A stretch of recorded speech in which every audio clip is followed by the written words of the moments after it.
كارثة كارثة على ريال مدريد. ريال مدريد يغادر بطولة كأس الملك من فريق من الدرجة الثانية يا جماعة الخير، من الدرجة الثانية. وإيش كمان؟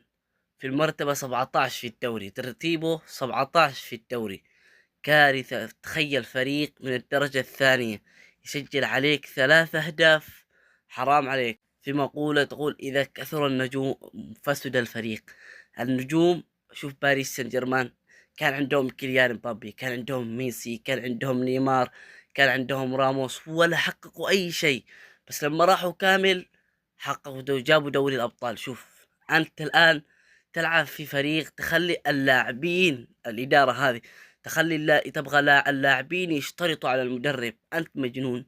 أنت إيش تبغى بالضبط؟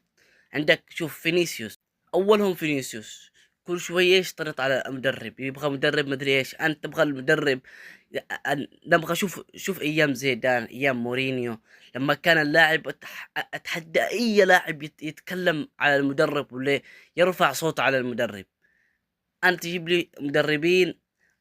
بيريز، أنت فقط مدرب عظيم جدا.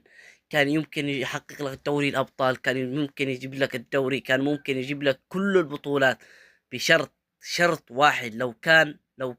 لو كنت تخليه هو اللي يشترط على اللاعبين، من مش اللاعبين يشترطوا عليه.